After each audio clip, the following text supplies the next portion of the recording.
in many ways, the reason that I ended up stepping back to an advisor role, which is what I was before at Venus, was because I think we are at such an important moment for really asking the question, um, what does it mean for humans to flourish in an environment when most of the things that made our value can be done better by something else?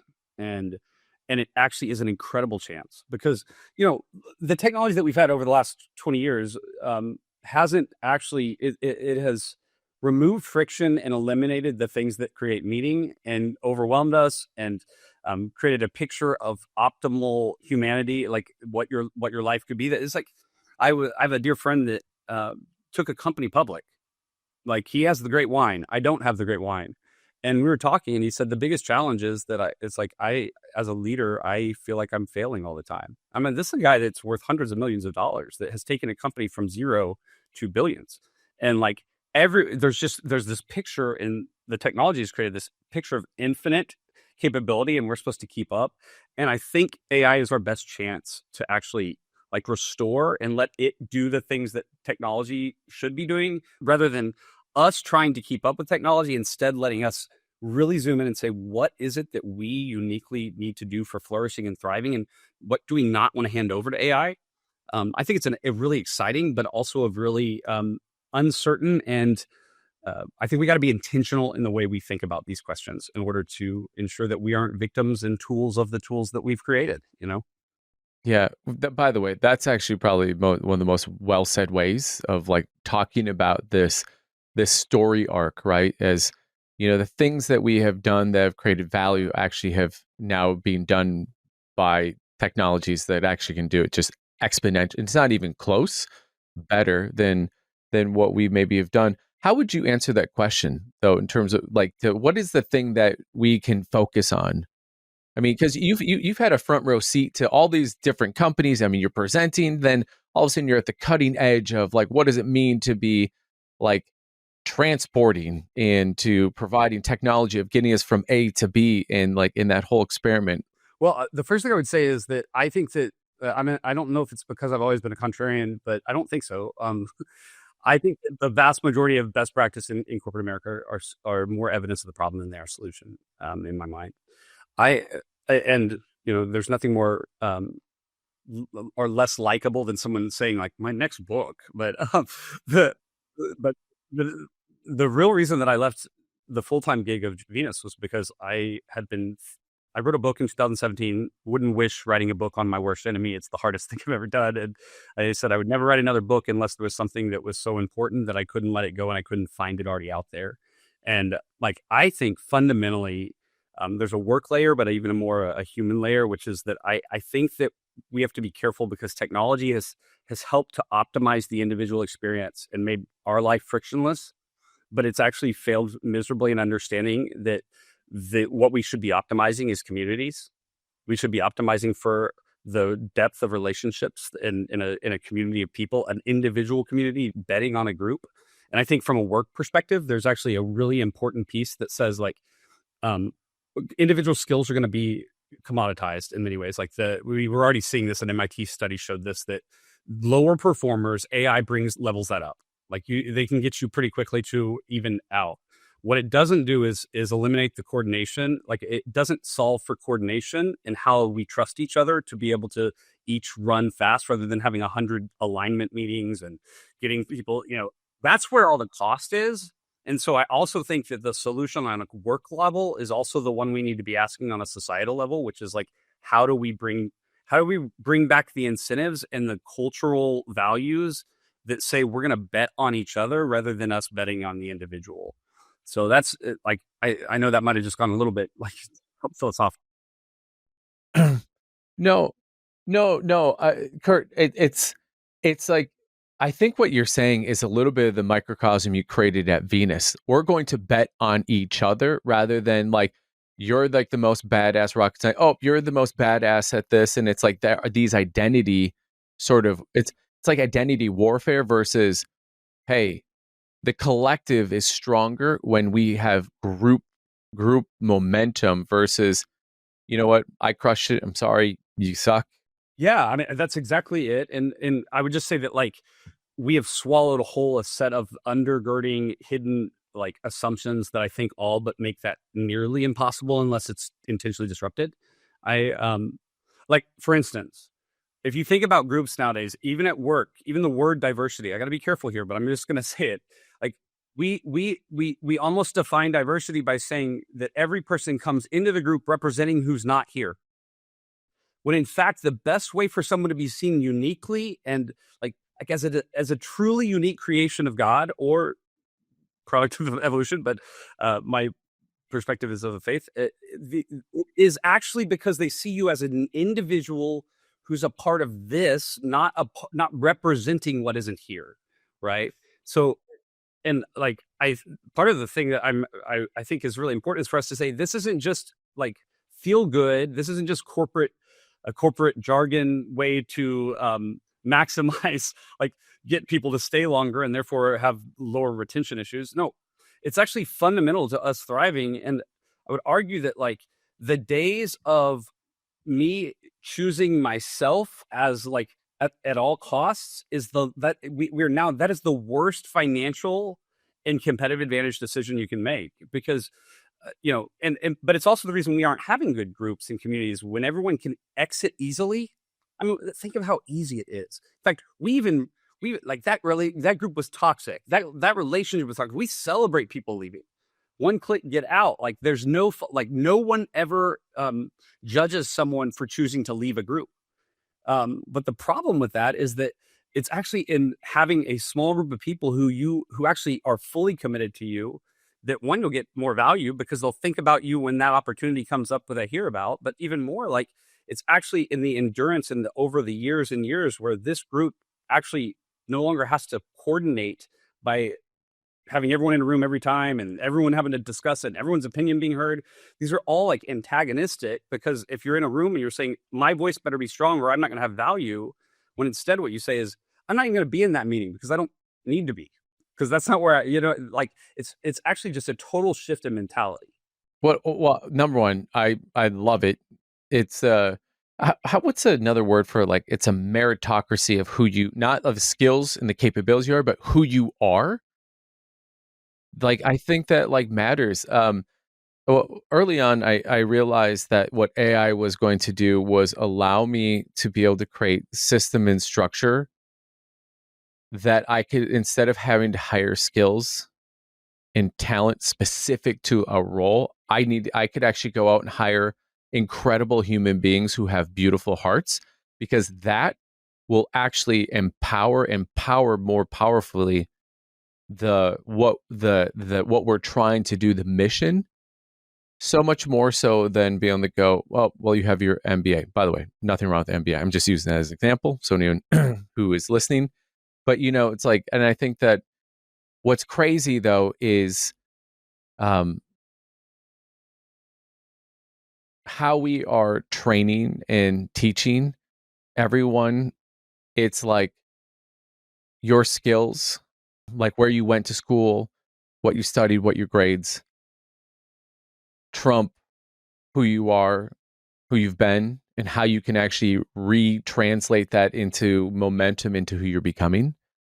Like it seems like that is for number one. I have imagined someone's listening and they're like, "Well, that's really freaking great, Ben and Curt. Like that sounds really frou-frou-y." But the reality is that's not like how the world works. But it seems like that is actually how the world works. Like you just created a freaking rocket engine utilizing it seems like what you're talking about in this, in your subtle plug next book, which we need to find out the title of it.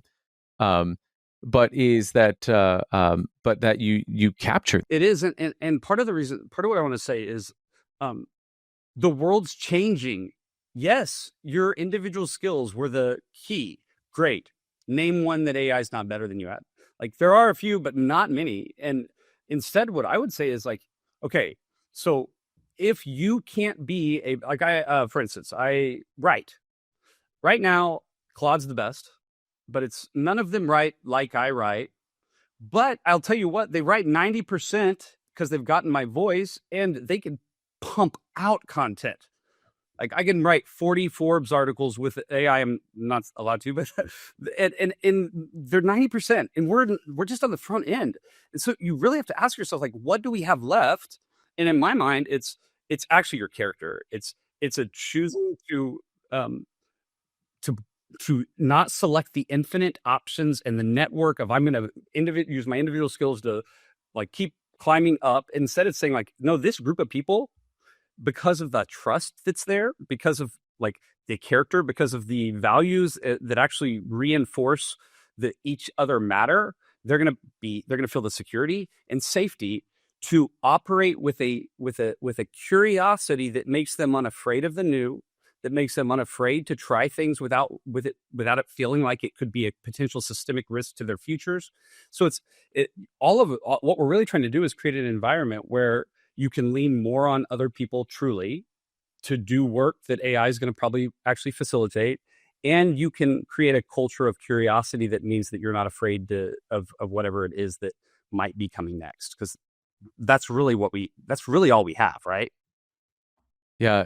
What's interesting is you just outlined like a recipe card for culture. It's like it's a culture manifesto that basically like, hey, the intangible that can turn into tangible is trust, communication, collaboration, and in the mix of like bringing everyone's, instead of being like you said, it's not about diversity, it's actually about inclusion of the human.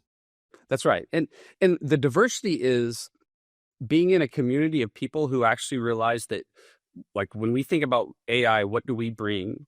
AI has all the information, right? It has everything. It literally has all the data.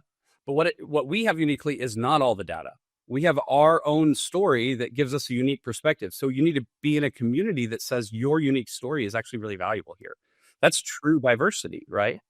And when you can create that environment, what you do is you can actually accelerate outcomes um, far greater than whatever it is your top grading or whatever system of finding the right talent that's going to be perfect for this thing that's going to be obsolete in 6 months, right? Yeah. So first off, do you have a title for this book, and is there an expected deadline? Do you want to call your shot? Yeah, that's dangerous because there's one rule for writing a book, it's that you're gonna miss your deadline. Um, so the book is currently titled Group Wager, Betting on Belonging in an Age of Easy Exits.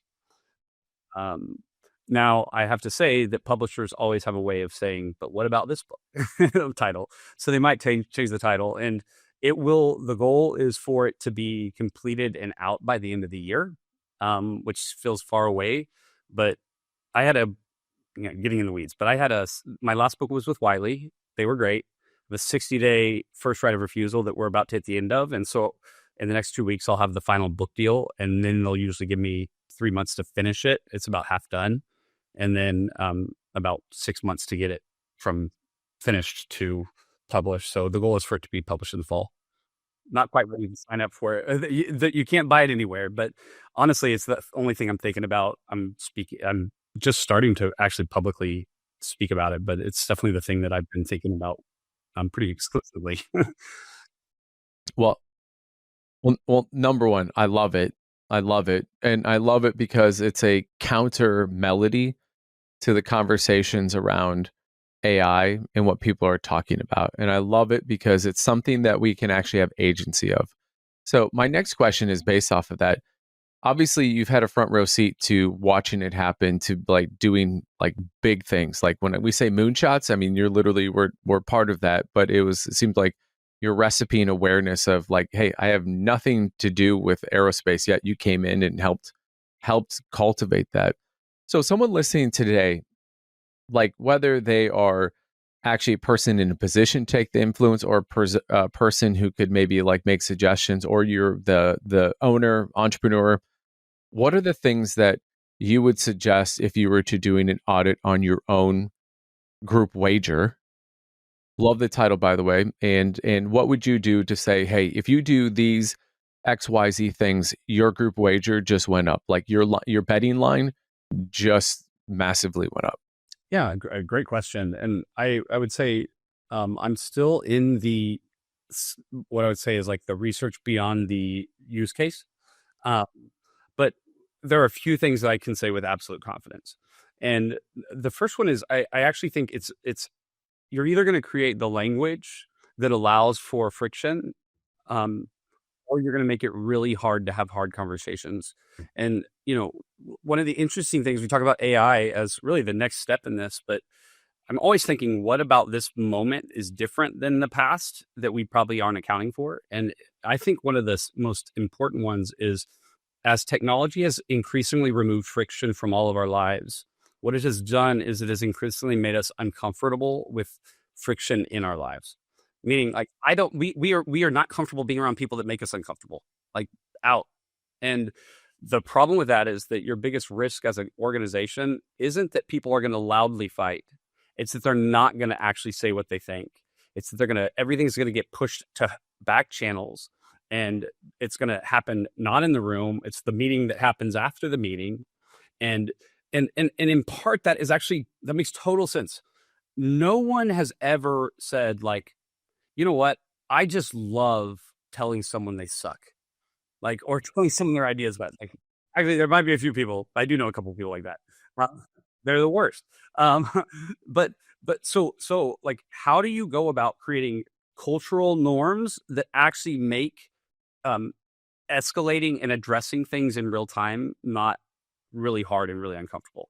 So like, this is maybe the like tactical thing. I'll give a couple examples. So um, we had a lot of egos in the executive room. Not everyone, but there's a lot of them. It turns out when your resume looks like some of these resumes, there's reasons for it. But ego is definitely the enemy to real input. I mean, it's just like the surest route for people not to be honest and not to hear. And so we created actual language. So one, this is embarrassing, but we called it "No one lays a turd." Um, and so we put that on the front end. Like, it would be like, hey, no turds this meeting. And so what would happen if somebody started getting like upset and defensive? Um, like, either they would acknowledge, oh man, I just laid a turd, or like, hey, stop. Like, and then we also got yellow cards and red cards, like literally physical yellow cards and red cards. And so people would be like, I'm throwing a yellow card out. Like, this is especially like you get the rocket scientists and they're wanting to talk about like the what inlet shape, and if we're going to use peroxide or hydrogen, whatever it is, it's like, look, this is not for this room. I'm throwing a yellow flag. So like, or yellow card. So like, creating like the language that makes it fun to address the elephant in the room is actually like incredibly important. It literally makes things that are now at risk of not being said or of being permanent fractures. Because when people are not comfortable with it, it's easier to fracture and to like never get back to health. And so like, that's part one. And then the other part of it was, we would always, when we were about to have a retreat, which was, we came in ready to fight. I mean, we knew that, like, that was part of the game. But like the night before, we would have drinks and we'd have dinner at the founder's house around the dinner table, because like, we would laugh. I mean, we had so many, I could tell so many stories of like just ridiculous lines that would show up at the beginning of the next meeting. Like, there's a Highlander. No one should remember that movie. It's really bad. And like, they made like 17 of them, is even worse. But like, the first slide one time was like the president's face on the Highlander body. And it was like, if you lay a turd, he'll cut your head off. Like, this ridiculous stuff. But what it did is it meant like we cared about each other. So we came in ready to fight. And then we had the language to be able to like acknowledge it when it was happening, rather than waiting till after the meeting. And by the way, I'll say that was a reaction, because we had a meeting. When I got there, they didn't know that like these were all engineers. And so like, the idea of strategy was actually seen as like a waste of time. And the executive team, like, I could create that. And like, I was in a meeting early on and I watched as someone who was on virtual got frustrated, pulled their phone out, started texting, and I'm watching someone else texting back and forth. And then eventually him going, let's take a break. And like, we're literally watching in real time as there's like a private dialogue occurring. And like, so that was the starting point. It wasn't like we came in and we're all singing like Kumbaya together. It was like reaction to like, that can't happen. And we got to figure out a way to make that not happen. So that was a lot about one subject, but that's the single first thing I would say, is like creating the language that makes conflict expected and challenges to be escalated easily. Yeah. Are there any other things you go? And also, I know this to be certain. Like, if you can, like, if you could tackle this, or at least have the courage to to bring this to light, like, what are some of the what's another one or two things? Another big one, and this kind of goes back to my background on attention, but there was a shift in mentality. Couple of phrases that we used, and I think language is everything because it creates the ability to source things and to say like, okay, I'm going to tie it to that. I'm associating it with it. So one was you're not you're too important to be in the meeting, not important enough to be in the meeting. Um, Basically, how do you create a culture that doesn't associate with your value is shown by who gets invited? That was one, and then related to that, maybe more important is we show we value you by protecting your attention, not stealing it. This is really important because attention given is the measure of value. Like I give my attention to you, and it says you're important. And the big risk there, though, is in an environment where everyone can reach you all the time, and everyone's overwhelmed and has plenty to do. People can spend their whole day like feeling like they need to respond to someone. Hey, can I just get your opinion on this? Oh, we better bring this person in. We better add this person. Well, what about their ego? Like by shifting it to say like everyone's work is too important. So no, you're not going to be in all the meetings. And no, like I'm actually not like, oh, I actually do kind of want their opinion, but I'm not going to interrupt them right now. Like that's not actually fair. Like just that shift in mentality, what it does is it creates people's capacity for deep work. And I fundamentally believe that if you want people to be happy at work, you better give them the chance to do their work in a way that allows them to actually get into flow and focus. That's what creates, that's what makes us enjoy work is the ability to do hard work without interruption. So those are the two biggest ones. And maybe I can give one more after that, but I'll pause. No, keep going. I have some thoughts, but I want to hear the third one here because I'm curious if that plays into this. The third one is we're communicators, and we need to be really good at the way we use our words. And that means actually honing our skills as communicators. Like, for instance, it would be don't speak in abstract, speak in concrete. Like, that sounds like if a leader wants to inspire their team, if they're like, we're doing great, no one believes you. Like, but if you say, like, this person did this thing, like, just learning the art of rhetoric is really important. And then pairing that with this, we are going to forget to tell you things. I'm going to get my words wrong. I'm going like just over and over again. Like it's amazing how often I would hear like, "Hey, I'm going to tell you this news." Oh, well, why didn't anybody tell me? I'm telling you, right? You know what I mean? Like it's not a slight. So like by kind of consistently setting an expectation that we're human and we suck and we're going to mess up, and no, you're going to be left out. Sorry, I'm going to be left out. They're going to be left out. No, everyone, we're going to forget to tell you something. You're going to, like, by one, working hard to be a great communicator, and then two, giving people permission to remember that, like, no one's doing it right. It actually just changes the expectation. It's amazing how much conflict in culture comes back to we don't live in utopia. Yeah, great. We don't. People mess up. We're moving fast. It happens. Well, and it's not only that, it's that, that we forget that we're human and we have the expectation that others are going to like exceed a productivity of like awareness than we actually do ourselves.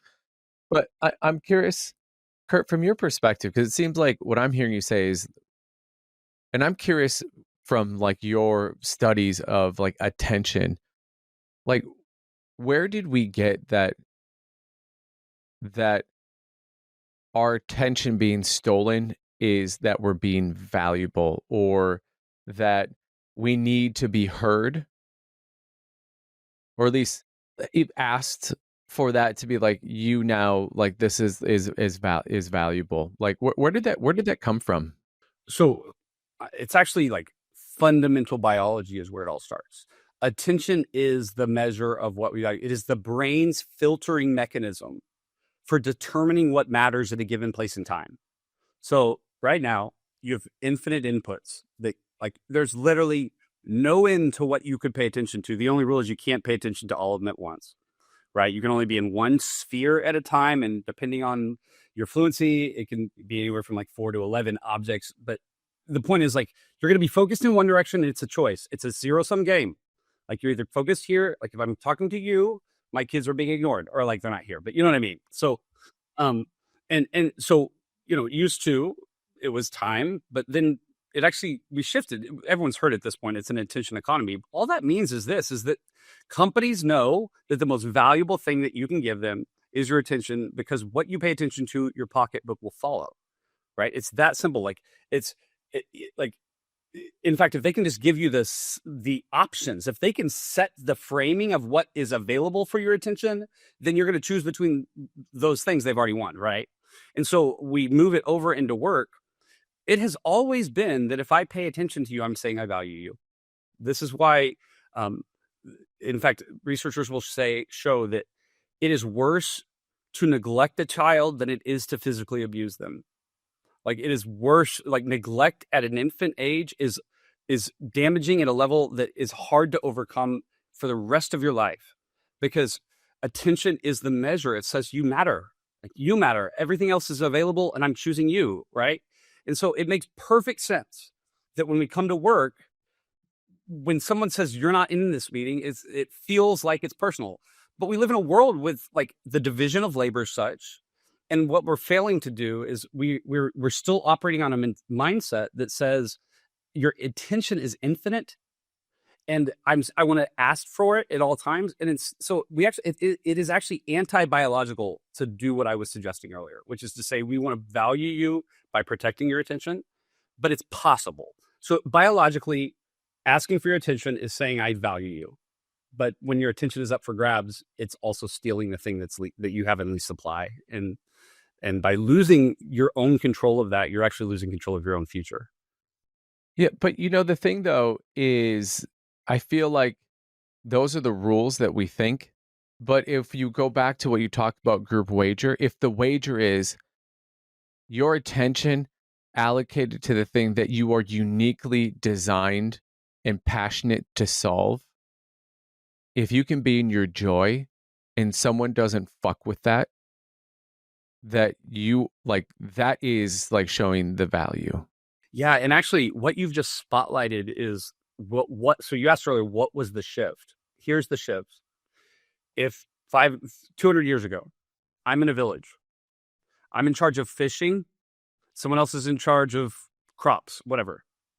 Um, they have an incentive for me to put my attention on fishing, or they don't eat. So, like literally, a community is really a gathering of people who agree on what deserves shared and individual attention. So we agree on this is what we focus on. This is what matters, and then you are responsible for this. And if I interrupt you, if I keep you from doing that thing, I don't eat. So there was a natural incentive in terms of protecting each other's attention. But then when we move into this world where we're all basically individual nodes and we have all these competing groups that we're a part of, and every time that they don't get your attention, they lose. And so if I'm like, for instance, at work, like if I'm focused at work on this thing, and a group of my friends that play fantasy football want to know if I want to do a trade for Christian McCaffrey or whatever, they don't lose by me not working. They only lose by me not telling them about the Christian McCaffrey trade. So that's the big shift, is that the people have no incentive to protect our attention. They only have incentive to take it. Yeah. It also seems like, interesting enough, on Instagram, people are getting your attention to tell about that you need to protect your attention. And, it's so interesting that attention is so closely related and sounds like intention. There's a scientific definition of focus, but I think the way we use the word focus is actually what is distraction, what is focus. Focus is actually the marriage of our intention and attention. Like that's like when we say we're focused, what means is my attention is on what actually matters most, and distraction at its root is actually the opposite. It's confusion about what actually deserves our attention. Like that's what like being distracted is I'm giving attention to something that doesn't actually matter to me or to anything. Like that's what it actually is in my mind. So you nailed it at its root without even being aware of it. Wow. Well, I I'm curious your thoughts on things like ADD, or now it's called, excuse me, ADHD, attention deficit disorder, which I think that maybe historically people have been like, oh, Ben, you definitely like have it, and not like being like diagnosed with it. But I, it's so crazy because everything that I've ever been around, especially people who have been ADD, is their ability to focus is like next level, like superpowers. And so can you talk about like in like what you've noticed? I mean, because I have to imagine attention, intention, the culture, community, like what have we gotten so wrong about that? Because it seems like actually having ADD allows you to be like, it's sort of like yoga, like, oh, see you. Okay. Okay. Yep. I see you, but not going to pay attention to this. That's right. So it's interesting. My entire fascination with attention was because I was diagnosed with attention deficit disorder as a kid. And, I was the beneficiary of really great parents, and I am not anti-medication at all. In fact, I've had medication at times. But my parents never put me on medication, largely because even though I was positively diagnosed, they asked the proper question, which was, I was not a bad kid. I talked too much, but my grades were really good. And generally, any teacher would have said, "Oh, we like Curt. It would be nice if he didn't talk so much." But like, so there wasn't a lot of value. But that's actually where it all started, was just this complete fascination with my inability to focus, and especially with an older sister that was the perfect older sister who could focus perfectly. What is really interesting about this is that as I got older, I realized that um, I'm so bad at focus that I'm really good at caring and wanting to put my attention on people. Like my first job was actually as more of a speech coach for a speaking agency. Um, and I realized like I would avoid doing boring work to engage with the people around me. And and I should have gotten medicated so that I would ignore the people around me and get my work done. And I think what have we gotten so wrong? And maybe like now more than ever with AI, now more than ever, what we will miss is that the the biological mechanism for why someone has attention deficit hyperactive disorder is it's not simple, but it's the deficiency of dopamine, meaning that we need more stimulation in order to focus on something. But actually, what does that actually mean? It means that we need stimulation to drive our focus, which means we're going to go and build deeper relationships. We're going to have more interesting conversations. We'll be more curious. And so we might not be as good at filling out a spreadsheet that doesn't need us anyways anymore. And so medication is really good for doing things that humans don't do well. It's really good for getting boring things done or perceived painful things done. But it's better at the boring stuff than it is the painful stuff. And so the better solution is to ask yourself, why is this painful? What is the story I'm telling myself that makes this painful? And then if it's boring, is it stuff I need to be doing? And maybe that means that more than ever, I can actually have AI start offloading a lot of that stuff.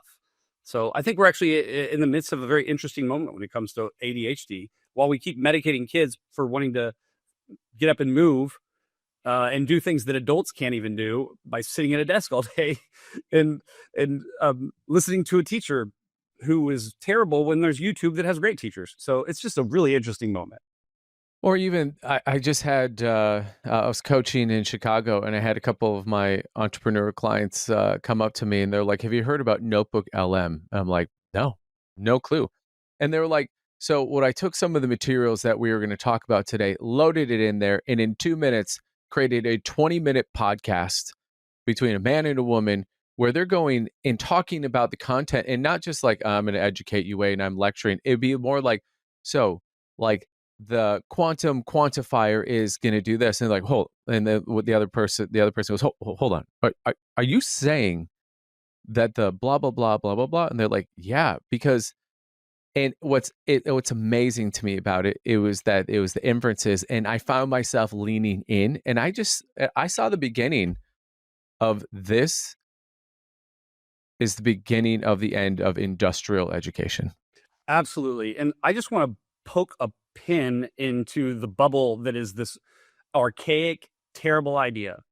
At some point, if you listen to audiobooks, you probably have kind of had this internal thought of, I'm cheating, right? Like, I need to get back to reading the book. Okay, there's some reasons that maybe that like you might not pay attention quite as much when you're listening as when you're reading, but do you realize that Socrates thought that the technology of writing was going to ruin brains? Like until that point in history, the only way we learned was through the spoken word. We talked, we listened to stories, we experienced them in the context they were actually in. The environment where it happened is where we learned it, instead of saying we're going to take these ideas, remove them from their context, remove the vocal intonation that would be how we learn about it, and put it onto a page. And to be smart, you need to be able to take things off of a page out of context, and that's what defines intelligence. Absolutely not. Like my wife is actually, she was a teacher, and then we had 3 kids, and the kids are now all in school. She's going to nursing school, which is something that's just like so cool to watch. It's really inconvenient for me sometimes, but I don't know. But she's using Notebook LM. It's unbelievable. Like she literally throws in all her notes, and like how much better do we learn listening to people have a conversation about something than trying to like look at a page and say like, what is a teaspoon to a tablespoon? Like two teaspoons and a tablespoon. I need to remember that. Well, like just listen to it. Now I'll remember it. So this is an incredible moment.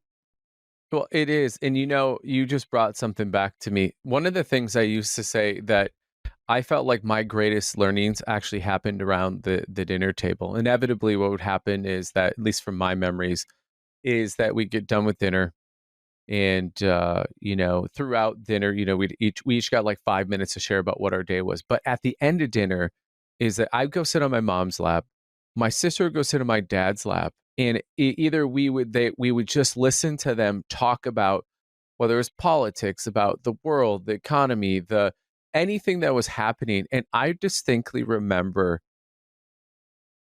even then just going, I feel like I'm being shaped. And then later on going like when I thought about the time frame where I was like most like sucking up information, and I just distinctly remember going and loving those time frames and being like just loving being what I felt like what not even now, like now I know I call it being a student. But you're so right. You're so right. And what's interesting is part of my journey. I've always I've always learned better in discussion too. I was a debater in high school, and um, I love to argue about ideas in discussion. So in college, I went to Texas A&M.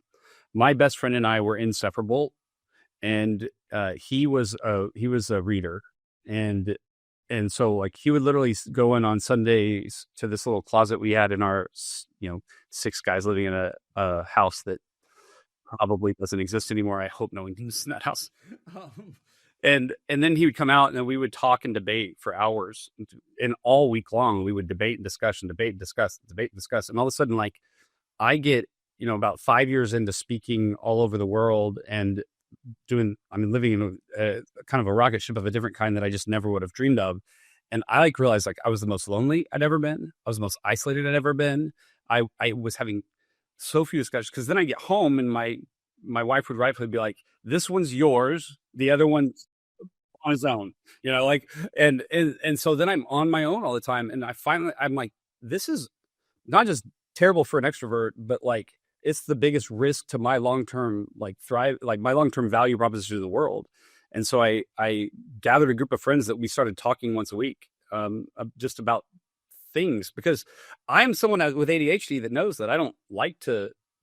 I mean, I can dive into the hard stuff. I can hyper focus, but just like the daily read along book, do this, like I don't do it well. What I do well is like have really good discussions with people that are really smart. And so to me, I actually am lucky because of the ADHD. I know it, but it's actually how we all learn. Like we all do better in that format, like in discussion with someone else. Yeah. Well, I love that you put the bubble in terms of like this idea, and then Socrates talked about like reading. I mean, literally, how I read is oftentimes I'll actually give my like a book that I really want to read to my wife, who's my business partner, and my sister's my chief innovation manager, and I'll have them read it, and then I'll just go. We'll be like, "So, tell me about the book," and then inevitably we'll have like an hour-long conversation. But I extract it out because I trust their discernment, Or oftentimes it'll be when I'm reading a book, I'll look at the first 10 pages, I'll open the middle, and I'll read something, and I'll read the last 10 pages. And then I'll go find a YouTube or like a podcast.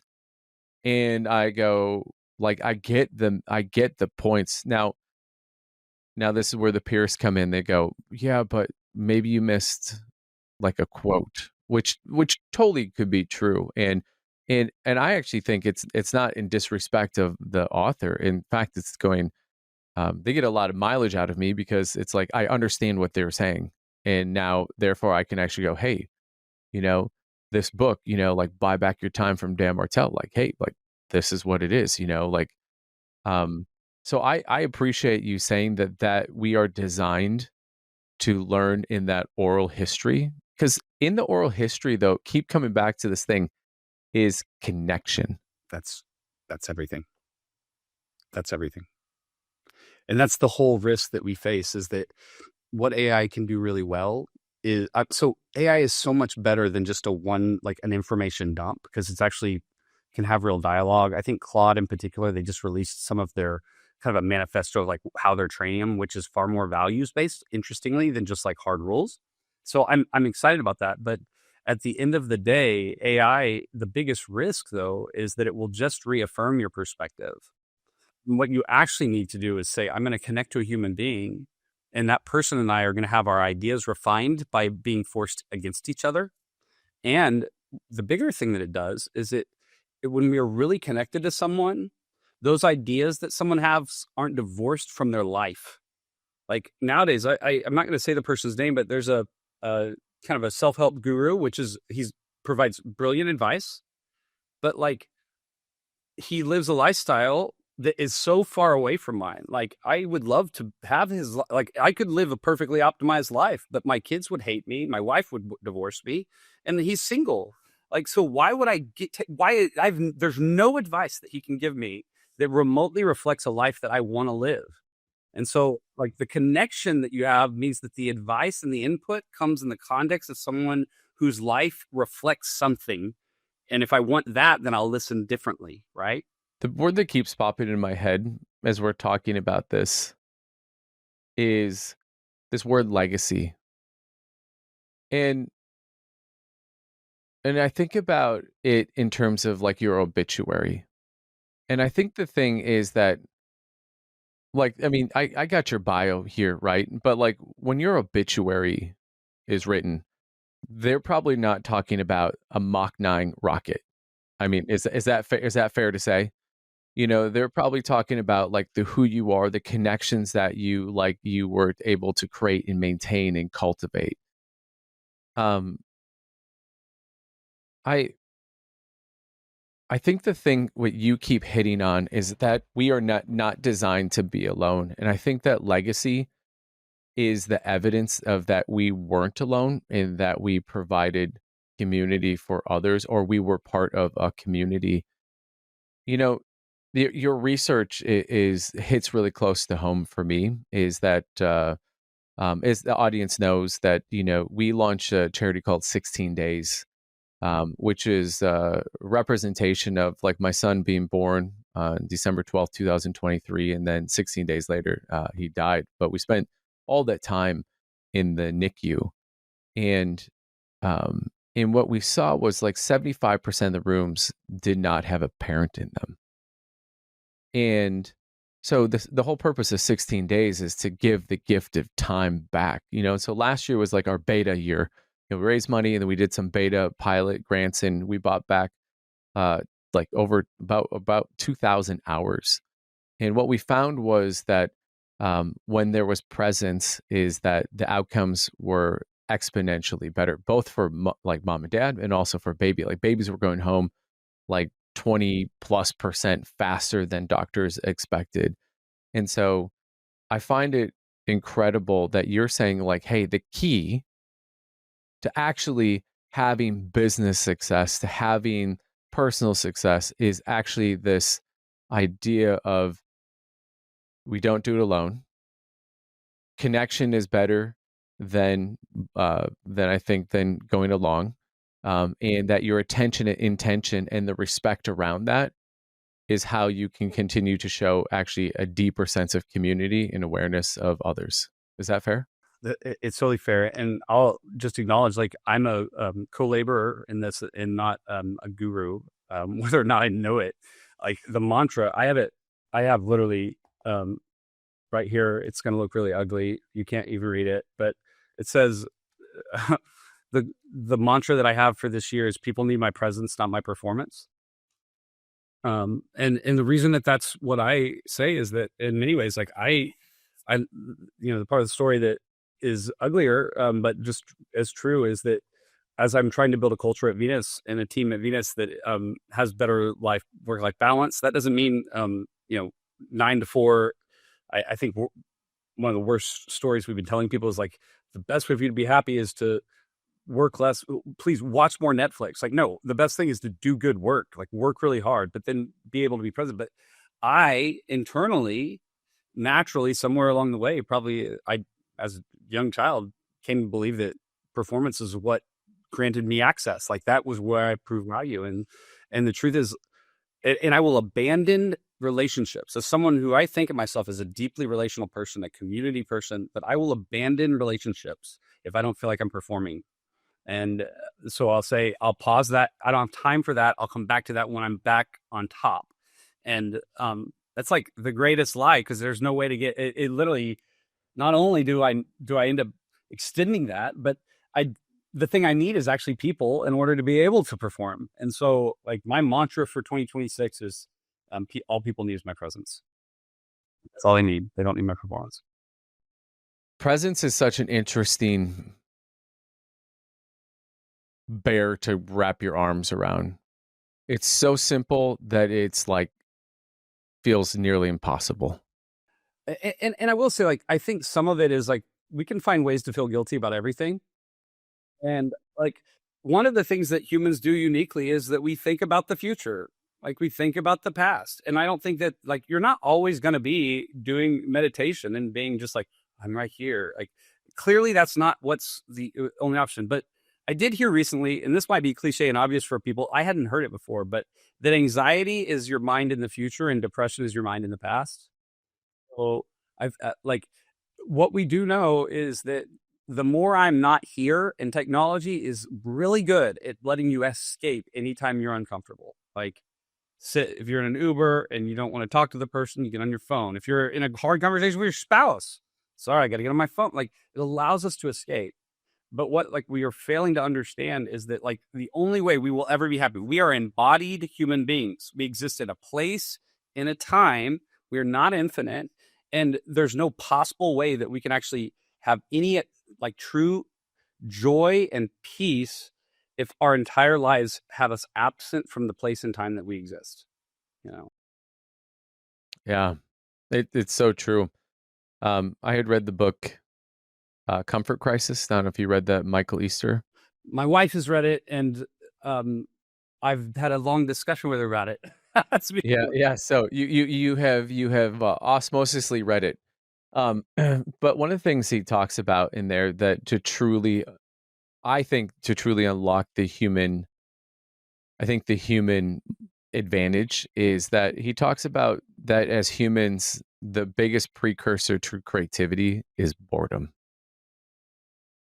And that you have to be not distracted and to get to the point where you're just going, I'm feeling bored, because that's when the friction, that's actually a thing that you keep talking about here, is that we all hope to have the lack of friction, but it's actually the friction that actually makes us actually feel like we're living. This is probably like the biggest thing that I am finding myself thinking about and working on with the book and just in life is what is the function of friction in relationship and growth, in depth and belonging and honesty, all of it. Like what is, and how do we go about restoring comfort with it? You want to give me a high functioning executive team? It's a team. I mean, most of the time when I work with executive teams, I'll tell you the death knell of that team is when they say they're a big happy family, because like it means they won't actually have real conversations. Like friction is the single variable that we have to be actually leaning in towards, and nothing about us naturally is doing it, especially in our world with technology. Like, but you're right, boredom, central, like that pain forces my mind to go places to entertain itself that ultimately is the exploration of ideas and the connecting of new things, which is where new innovations occur. So if we don't have that, then we're just taking inputs of what already exists and spouting it back out. Like, that's the no new things come. How do we create new? What are humans better than AI at? It's taking unrelated things and bringing them together in ways that no one would possibly expect. No one would think that my camp background gets merged with my study and focus to create a workshop because of that. Looks more like camp than it does a workshop, or whatever it is. Like, it's that connecting that happens. It doesn't happen if we're not bored. Like, it doesn't happen. Yeah. Yeah, and those are the things that give me like great hope for the future, that like AI cannot predict what is the next ridiculous 10x thought that I have. It literally can't, because it doesn't know my frame of reference. It doesn't know like the private moments, the moments maybe I don't wish people knew, or the moments that like people do know, but how I've metabolized them. Like, for example, Benny dying. Like, is it tragic, and do people like often go, "I'm really sorry," but it was one of the most impactful, most beautiful moments of my life. Again, same thing. Like, we metabolized it maybe a little bit differently. You let the pain for you let the pain like actually like lead to depth and meaning. A lot of people, unfortunately, that pain for many people just ends up meaning they create more pain in others. The concept is that you either like actually learn from it and let it and process it, and then it becomes a source of healing, or you don't, and it becomes a source of pain that you create on others. A peer that I've spent some time around, Joe Paula, she actually says, and that is actually the basis for addiction, and which is super interesting. I want to talk a little bit about the human condition. You talked about two things that were interrelated, and I'm going to paraphrase it earlier. You talked about like what I in my brain when you were telling your story about coming into Venus, about like what I'm calling imposter syndrome, like playing defense versus offense. Can you talk a little bit about your own sort of journey through that, and how you have been able to metabolize that? What steps you took to metabolize that? And I think in coordination with that, what does it mean to go on the offense, right? Because that they're like, oh, that's great, you were in that role. But I think that what you were talking about was not just that role. What I took it as like who you are and who you have the ability to be and become requires you to be on the offense. Like, there is no rest days on the excavation of who you are. Yeah, gosh, this is a repeating mantra that I could give several versions of, that they don't just apply there. In fact, when I was leaving Venus, one of my dearest friends, who, speaking of, has had a lot of pain in his life, his wife passed away from cancer, and he's one of the wisest people I know. And he said to me, well, he did this twice to me, actually. One time he did it when I was like living the dream I didn't know I could even have. Like, I started a business in 2011, and the first book, I'd never taken a business class. I promise I'm going to get to the answer here. But speaking of imposter syndrome, I literally never took a class on business, and all of like never once.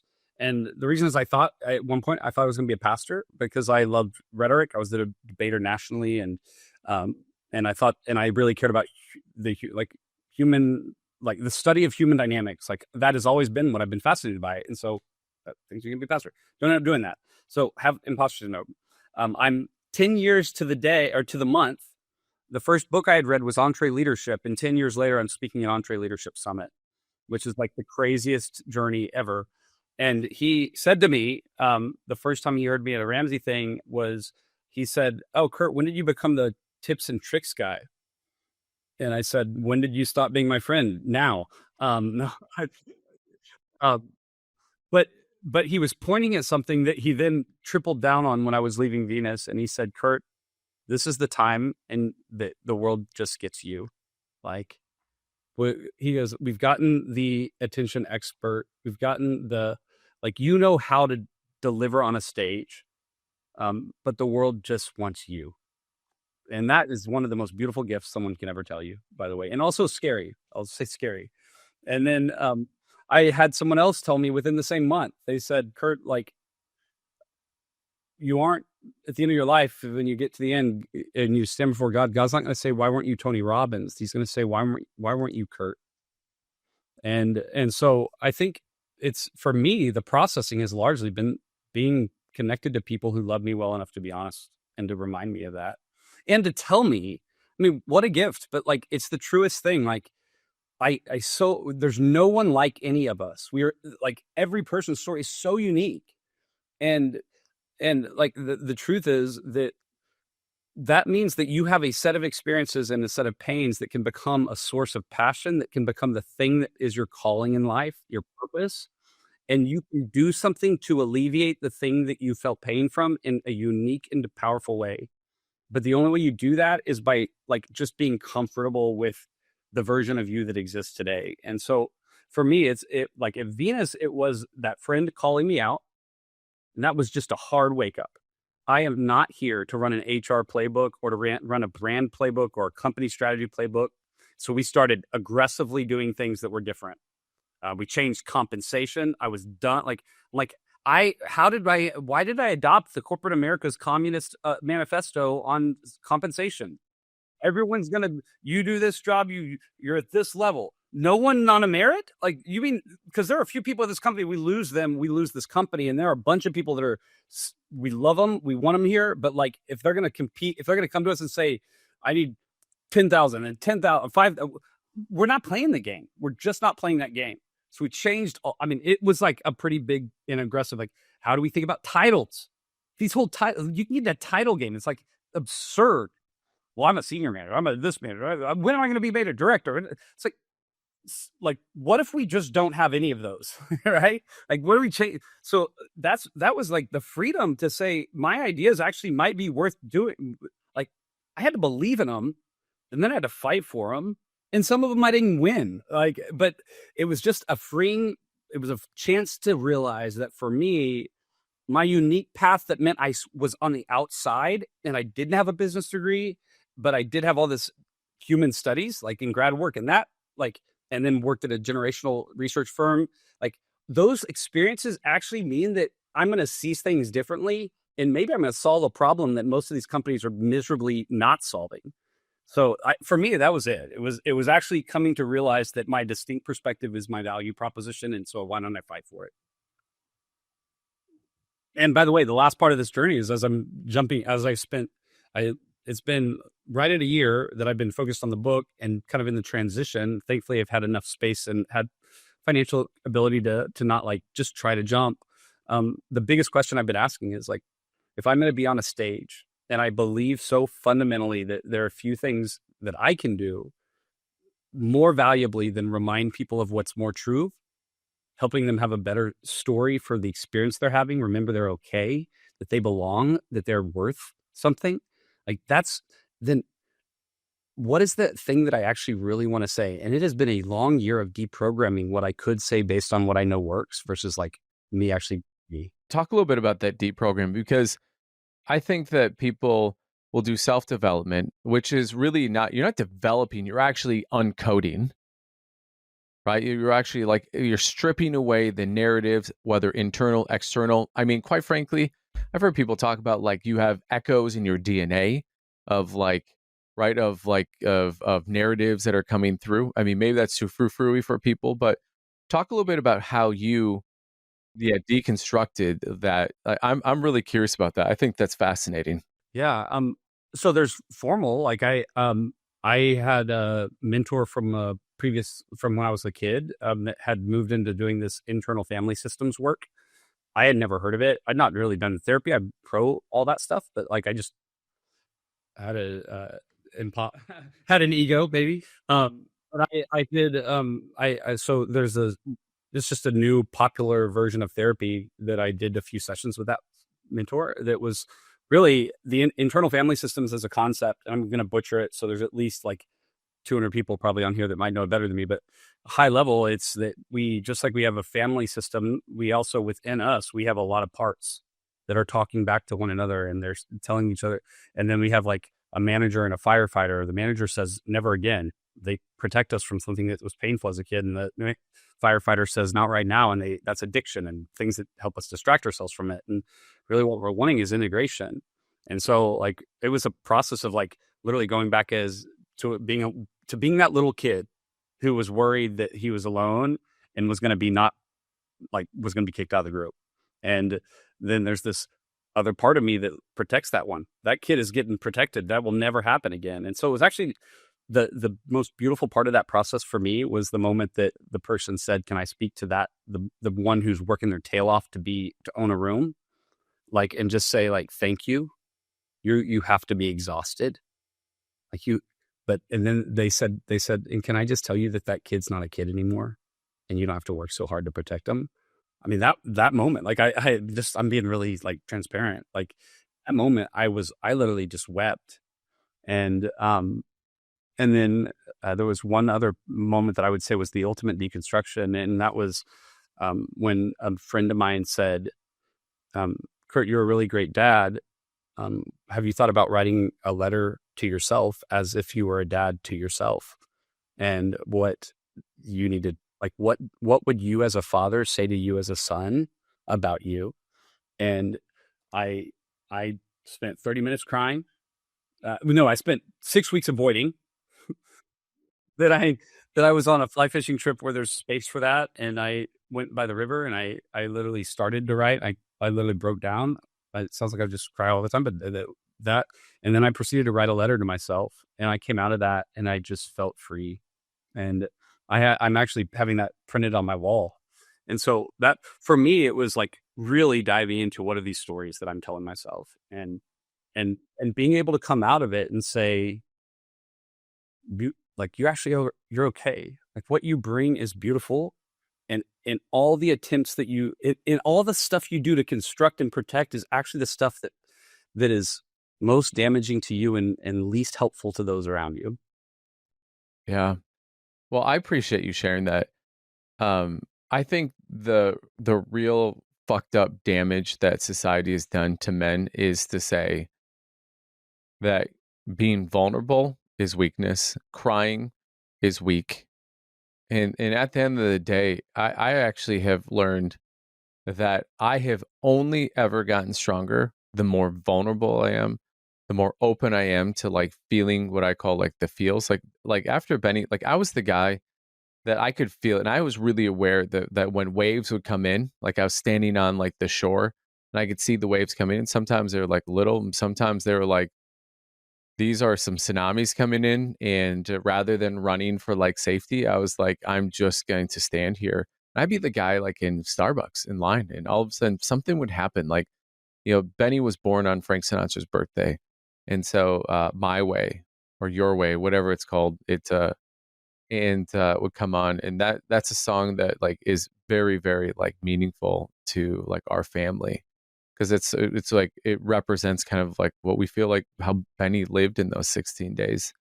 And even now, like, and I'm saying this as a public service announcement to like people of stop apologizing for feeling the feels, and the fact is that is part of the excavation process. So I appreciate you sharing it, and I love it. I think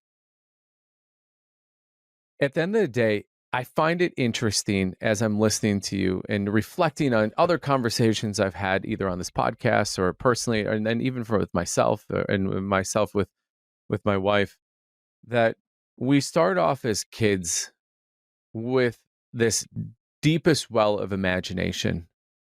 And then sometime along the way, that just gets crushed and like packed away.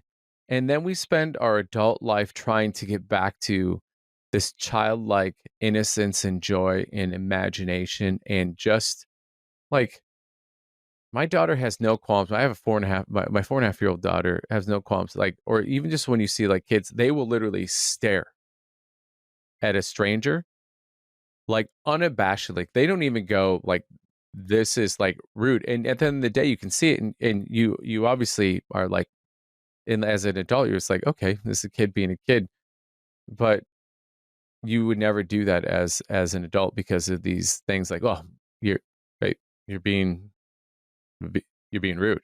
And so I super appreciate you. I appreciate you sharing that, because I'm curious, in this exploration, when did you know that, like, the Oscar Wilde, you might as well be yourself because everyone else is taken. He was so spot on with that. But when did you know you had arrived at you, not like the version 1.0 or the version that presents on the West Coast, or like it was like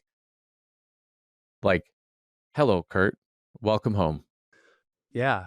I would say, I wish there was a single moment that it was permanent. The best way I can describe it is that I remember when I felt like I came up for air, and I Mm, realized for the first time that I had in many ways been drowning, like, by not being like, that's the best analogy, is like, "Oh, this is me. This is me." But then the cycle for me for the better part of 18 months was come up for air, drug back down, and then the amount of time that I would come up for air would get longer and longer. And the key for me was actually it was less knowing, like, intentionally being aware of me being above, like, feeling like myself truly, and more how could I catch earlier on when I was living in broken stories. And so I have a couple triggers that are just like super obvious now. The number one trigger for me is when I start feeling like I'm behind and I don't have time for people I love. Like and that's a pattern. I mean, my wife would tell you that has been a pattern since the day we met. Actually, not even since the day we got married. And we've been married, what, 13 years, and like that pattern is, I've got to work longer. Tonight's a hard work night. And by the way, there's grace. Sometimes I have to do stuff that's going to be, and that's the hard part about it. Is it's not that I have a late night working. It's that when I look and I see a friend text me and I think that's a burden. Like that's the trigger when I'm like, oh no, I'm outside of my rhythms. Because when I'm operating in who I am and my rhythms, I don't see a text from a friend I love and think they've just added a thing on my to-do list. So it's how do I that's for me is like, what is the trigger? What's the key that I can say, oh, I'm actually outside. I'm not operating in who I am. And then I have this thing which is, really fun to just pull up here, but out of that like letter that I wrote, I had this like idea that you can hardly see now, but it was just this like choosing what matters, a different version of the good life, not defined by achievement, wealth, or comparison, but by the things a dad most hopes his kids never lose. At its heart, it's simple. A dad wants his kids to play without shame, rest without guilt, be curious without fear, laugh until their stomachs hurt, tell the truth even when it costs them, find friends who love them for who they are, and be fully present in the moment they're in. Like that just came out of that period, and so now that's up on my wall, and I return to it. that's beautiful. That's absolutely beautiful. So someone's listening to this, and when you've listened to a podcast and you've heard someone maybe tell their story, their journey, and you might feel uncomfortable, or you might have like a little itch in the back of the brain, like, okay, you know what? Like, what would you tell someone who's listening to this that says, hey, I would like to actually take off all these clothes I've been wearing for years? What are the first couple steps? What are the questions that they could maybe ask themselves that would start them down the journey, that you just go, man, if someone had told me this, had I listened to a podcast and someone had said these things, like, uh, like I probably could have maybe had this breakthrough a little sooner. Yeah, this is not a comprehensive list by any means, but it's the things that just come up when I hear that. A couple things. The first one is, um, you can't do it alone. Part of the story that we haven't talked about that's actually even a central piece of Group Wager is that, somewhere along the way, I came into this group of friends from all over the world, like they live in different places. We go every year. If we don't see each other more, we will at least see each other fly fishing in the summer. And these are the best men I know. And why I mention them is because, like, they demand me. Like, they demand the version of me. They see, like, I just would say, like, gosh, how can you find someone? You got to lean in and you got to lead with vulnerability, but like they're the ones that will say, like, in fact, Josh recently said, he was just like, man, you just feel really healthy. Like, but they're also the ones that remind me what's true. Like, I can't state strong enough. We're not made to be alone, and we're not made to have these series of individual relationships. Find a group and, like, choose vulnerability, like, choose to be known in that group, and know that, like, truthfully, not everyone is worth that safety, but there are more people than you realize that, like, are just longing, like, they're so happy to, like, let you in and to be let in, like, so please, like, find a group. That's the best way to know how you're doing, is when people reflect back to you who they see you as. But then the next one for me is, like, fundamentally, like, take this space to ask a few really honest questions. And, like, do you believe that you're loved? Like, do you believe it? Like, um, and these are just the questions that are really hard. Like, what are the stories you're telling yourself? And, like, like, what am I actually, what's driving me? The problem is we run so fast, we feel so much that we don't have time to say, like, why do I keep doing that thing? Why does that addiction keep occurring? Like, stop judging yourself. Like, frankly, I think the biggest thing is we end up hating ourselves. It's like, have a little kindness. I had a client, National Apartment Clark, from National Apartment Association, books a lot of speakers, and he said to me, when I was being honest with him, I'm vulnerable. He said, Curt, well, you know, the worst thing that could happen, you can just keep doing what you're doing, and it's working. Like, what permission? Like, feeling like, oh, I got to get on top of it. He's like, it's working. Like, it's okay. Tomorrow, what if tomorrow you do the same thing? Like, it's okay. Like, just give yourself a break. Shame is the worst way of, you're never going to get out of the hell if you keep giving yourself stories that tell you you deserve it. Shame is, I think, one of the hardest human conditions. But I do think, though, that all of these frictions, like shame, judgment, guilt, are just down payments on something that God is wanting to bring into your life. And it sounds really weird. Yeah, I grew up in an era where you had, instead of, it was like credit card and then you pay it off over the time, it's like you had layaway. Like, they would take the thing off the shelf, put it in the back, and every week, or whenever you had money, you come in and then you used to get it, right? Talk about a difference of juxtaposition. But I feel like all the things that, like, we want to hide from are just down payments. And I think that that's the beautiful thing about faith, is you have no idea what you purchased.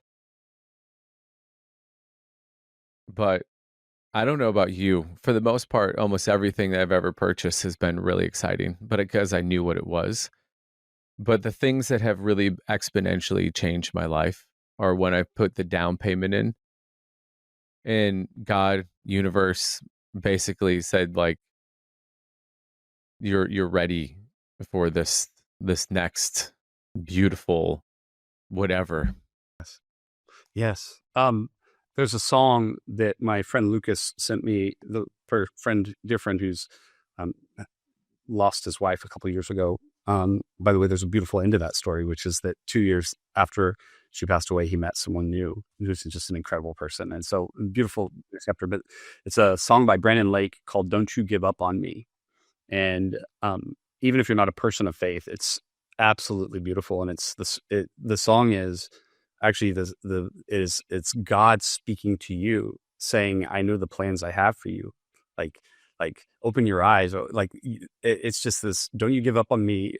For as dark as the night is, how bright the light is, how bright the light will be, or something like that. It's like, basically, like, I know if you only knew the great things I had for you, every every good thing is ultimately a bet on, like, we don't know what's going to happen. And so, what we do know is when we make choices and we say, I'm going to bet on this woman, um, our commitment and our presence and our attention towards it actually creates a beautiful thing. So, like, it's actually the commitment to that thing that actually shapes it into what it will be. The relationship can be beautiful. This is why, like, Tim Keller, who passed away, um, said that 85% of marriages that were on the rocks or were planning divorce that stayed were happily married 5 years later. 85%. Wow.